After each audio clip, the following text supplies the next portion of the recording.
وبيبدأ أحداث فيلمنا بمقابلة مدير العملاء ناثان مع المدير بتاعه وبيكون اسمه لايكلي، وبنعرف إن هما بيشتغلوا لصالح الحكومة، وبيسألوا ناثان عن سبب استدعائه وبيعرفوا لايكلي عن السبب وإنه في كمين اتعرضت ليه عربيات مسلحة في مكان اسمه أوديسا، وبيقول له إن في 25 حارس اتقتلوا من غير رحمة، وبيعرفوا إن في منظمة بتشتري وتبيع حاجات ما يعرفوش عنها أي معلومة، وده بالنسبة لهم بيكون لغز، والمخابرات بتأكد بوضع كارثي للبلاد لو ما وصلوش لأفراد المنظمة، وبيعرفوا المدير لايكلي إنه اختاره هو بالتحديد علشان مهارته الإبداعية اللي بيمتلكها هو وفريقه، واقتنع ناثان بكلامه ووافقوا على المهمة، وبنعرف إن قائد الفريق واحد اسمه أورسون، لكن بيرفض لايكلي، وده علشان أورسون بيحتاج طيارة خاصة بيه لوحده بسبب خوفه من الأماكن المغلقة، وبيحاول يقنعه ناثان إن أورسون عنده مهارات بيقدر يواجه بيها أي نظام أو سيستم بيقابله، وبيعرض عليه لايكلي 2 من العملاء جون ومايك علشان يساعدوه، لكن بيرفضهم ناثان علشان مش بيثق فيهم وإن أورسون الوحيد اللي هيقوم بالعملية. بعدها بيسافر ناثان للمغرب وبيتقابل مع أورسون اللي بيقضي أجازته الرسمية هناك، وبيبدأ ناثان يشرح ليه المهمة وبيطلب منه يوصل لأفراد المنظمة في أقرب وقت ويمنعهم من أي تهديد ممكن يضروا بيه البلاد، ويعرف اللغز الرئيسي اللي بينهم. بعدها بيسافر لمدريد في أسبانيا، وهناك بيتقابلوا مع باقي الفريق سارة وجاي، وبيبدأ يتعرف عليهم أورسون، وبعدها بيستنوا في المطار علشان يبدأوا المهمة، وبنعرف إنهم بيراقبوا شخص بيكون معاه قرص فيه بيانات خاصة بالمنظمة، وبتروح بعدها سارة تراقب كاميرات المكان وبتشوف راجل عجوز هو اللي معاه القرص الخاص بالمنظمة، وبتطلب سارة من باقي أفراد الفريق جين ومارشا يعترضوا طريق الراجل العجوز، لكنهم بيتعرضوا لإصابات كهرباء بتفقدهم الوعي من أشخاص مجهولة، وبتبلغ سارة أورسون باللي حصل وإنهم لسه في مكانهم ما اتحركوش ومفيش استجابة للأوامر، ووقتها بيفهم أورسون إن نظام الكاميرات تم اختراقه واستبدل بصورة ثابتة، وده بيأكد بوجود أشخاص تانية غيرهم داخل المكان، وبتعرف سارة بإن في خلل في الشبكة مثبت الأشخاص في أماكنهم ومش بيتحركوا، وبيقرر أورسون وجاي يعترضوا الراجل العجوز وياخدوا منه قرص البيانات،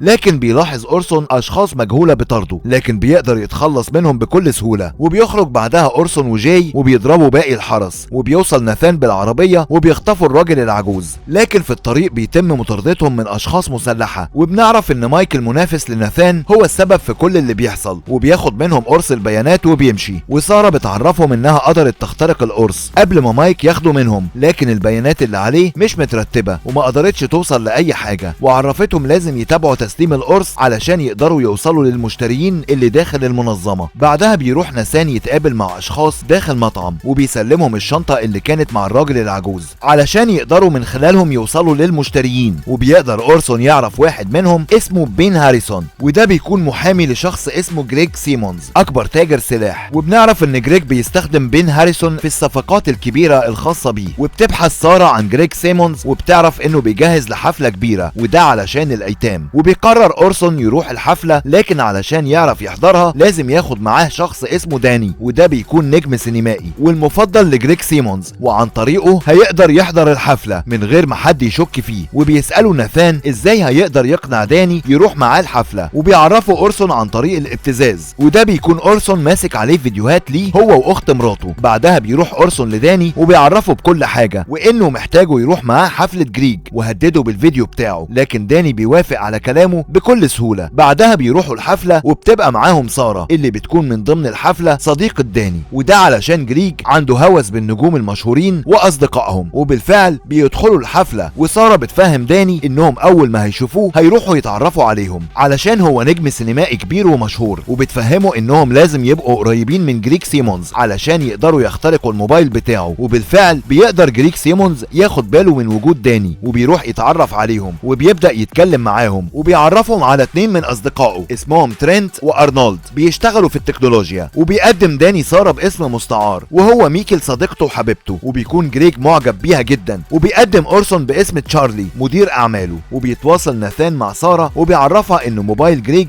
موجود مع السكرتيرة ايميليا في مكتبه، وطلب منها تروح المكتب لايميليا علشان تقدر تتعقب موبايله وتكون قريبة منه وتخترقه، وأورسون بيعرف ان في واحد من رجالة مايك موجود على المركب، فبيقرر يروح وراه وراها ويتخلص منه. وبيعرف مايك بوجود فريق ناثان على المركب وبيتصل بيه وبيطلب منه ينسحب هو وفريقه، لكن مش بيهتم لكلامه ناثان وبيقفل الموبايل. بعدها بتكون سارة قدرت توصل لمكتب جريج علشان تخترق موبايله، لكن بتتفاجئ بواحد من اصدقاء جريج بيدخل المكتب، ولما سألها عن سبب وجودها قالت له ان جريج عرفها بوجود لوحة فنية داخل مكتبه ولازم تشوفها، وعلشان هي مهتمة باللوح قررت تدخل المكتب. وهنا بيستغل جاي كلامهم مع بعض وبيخترق موبايل جريج.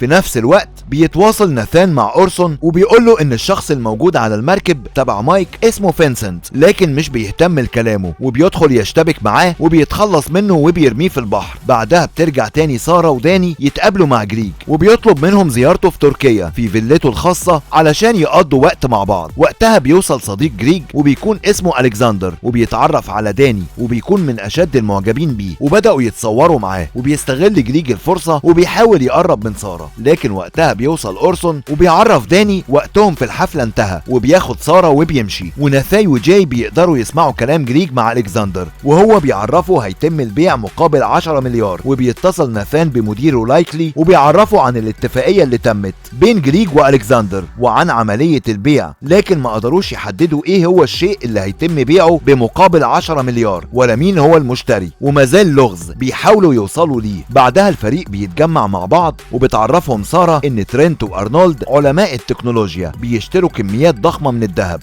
وحاولت تخترق الأجهزة الخاصة بيهم لكنها محمية. وبيفهم أورسون إن الأوكرانيين متورطين هم كمان، فقرر يقتحم المكان الخاص بيهم. وأول ما بيوصل بيربط فتحات المكيفات بغاز بيفقدهم الوعي وبيدخل يسرق كل المتعلقات الخاصة بيهم وبيفتح الخزنة وبيخترق كل المعلومات اللي موجودة على لابتوب وبيرجعه تاني وبيسرق بعض المجوهرات وبيخرج. لكن بيتفاجئ باتنين من الحرس الخاص بألكسندر داخل المكان، لكن بيقدر يتخلص منهم وبيهرب من البوابة الرئيسية وبتكون سارة في انتظاره. بعدها بيتقابلوا مع ناثان وبتعرفهم سارة انها قدرت تتعرف على المعلومات الموجودة على لابتوب الاوكرانيين وعرفتهم ان هم وافقوا كلهم على الصفقة وحددوا المبلغ، لكن ما قدرتش تعرف هم هيبيعوا ايه. وبيتعصب اورسون وبيقول لهم ان كده بيضيعوا في الوقت، لكن بيقطع كلامهم جاي وبيقول لهم في مكالمة بين جريج وشخص اسمه قاسم. وبيتكلم قاسم مع جريج وبيقول له انه تواصل مع الكسندر بخصوص الاتفاق اللي بينهم، لكن مزاجه سيء بسبب اقتحام شخص لمكانه وسرق المجوهرات الخاصة بيهم وضرب الحرس الشخصي الخاص بيه. وقبل ما يقفل معاه عرف جريج ان الطيور المجنحة هتوصل في خلال 72 ساعة، وناثان واورسون مش عارفين هو يقصد ايه بالطيور المجنحة. لكن بتعرفهم سارة ان قاسم بيشتغل في تركيا داخل مكتب حكومي وعن طريقه بيساعد الاوكرانيين يدخلوا على الحدود، وده ممكن يقصد بيه الطيور المجنحة. وبيقرر ناثان وجاي وارسون يوصلوا لمكان قاسم علشان يعرفوا مين اللي معاه، وسارة وداني يوافقوا على عرض جريج وهي زيارته في تركيا علشان يقدروا يكتشفوا الشيء اللي بيشتروه. وبيروح داني وسارة لمكان جريج وبيبدأ يرحب بيهم وبياخدهم داني داخل معرض العربيات الخاصة بيه، وبتكون في عربية معجب بيها داني جدا وبيعرفوا جريج ان اشتراها هدية علشانه. في نفس الوقت بيكون جاي واورسون وصلوا تركيا علشان يراقبوا قاسم، لكن بيلاحظ اورسون وجود مايك في نفس المكان وبيستغرب هو ازاي عارف كل المعلومات. وبيلاحظ ان مايك بيركب العربية مع قاسم. في نفس الوقت سارة بتكون قدرت تخترق برنامج حماية الكاميرات داخل مكتب جريج وتثبت الصورة علشان إيميليا سكرتيرة جريج ما تقدرش تكشفها. بعدها بتقدر توصل سارة للملفات الموجودة على لابتوب، وبتعرف ناثان ان الملفات اللي موجودة عبارة عن شري أسلحة فقط، وده بيكون معروف عن جريج، لكن لسه ما وصلوش للصفقة الحقيقية. لكن بيقترح عليها ناثان ان ده ممكن يبقى مجرد تمويه، واكيد في أدلة تانية مهمة لمجرمين كبار زي جريج. وهنا بتقرر سارة ان هي تبحث اكتر عن معلومات داخل اللابتوب. وبيتواصل ناثان مع اورسون وبيطلب منه ينسحب من العملية بسبب عدم كفاية الأدلة، لكن اورسون بيقول له انه لاحظ وجود بن هاريسون داخل تركيا وبيراقبه، وقال له انه مش ممكن الصفقة تكون حول تجارة الأسلحة وسبب وجود بن هاريسون بيأكد غير كده. بعدها اورسون بيفضل مستمر في مراقبة هاريسون، لكن بيعرف ان في حد بيراقبه وبيحاول يتصل بقاسم، لكن في وقتها بيشتبك اورسون مع الحارس اللي معاه وبيضربه وبيرجع تاني يكمل مطاردته لهاريسون. لكن هاريسون بيطلع فوق البرج وبيدي الموبايل لواحد وبيرميه من من على البرج. واول ما بيوصل اورسون بيتواصل مع جاي وبيعرفه انه مش موجود، لكن بيتاكد جاي انه تم قتله بدليل وجود موبايله جنب جثته. لكن بيظهر فجأة هاريسون من ورا اورسون علشان يقتله، لكن بيقع من على البرج. بعدها بيتجمع الفريق كله وبيتواصل معاهم المدير لايكلي وبيقول لهم ان الملفات اللي قدرت سارة تخترقها من جهاز جريج بتحتوي على مفتاح القرص الصلب اللي فيه كل المعلومات اللي بيدوروا عليها، وبيعرفهم ان تم انشاء برنامج ذكاء اصطناعي بيمكنهم من التحكم منه في اي نظام من خلال اي لابتوب، وبكده يكونوا مسيطرين على العالم كله، لكن لسه ما يعرفوش هم هيستخدموه في ايه. وبيعرفهم لايكلي ان الصفقة عبارة عن بيع برنامج الذكاء الاصطناعي، وبيطلب منهم يعرفوا هيتم استخدامه في ايه. بعدها بيعرفهم جاي من خلال المعلومات اللي وصل لها ان هاريسون كان هيتقابل مع اشخاص ياخدوه لمكان اتمام الصفقة علشان وقتها يتصل بجريج وياخد منه الباسورد اللي بيتكون من 15 رقم. لكن بيقول لهم ناثان هيكملوا المهمة ازاي بعد قتل هاريسون، وهنا بيقترح عليهم اورسون انه هينتحل شخصيته وانه محدش منهم يعرف شكله. واول ما يوصل وده عن طريق الذكاء الاصطناعي من خلال مكالمة اورسون مع جريج،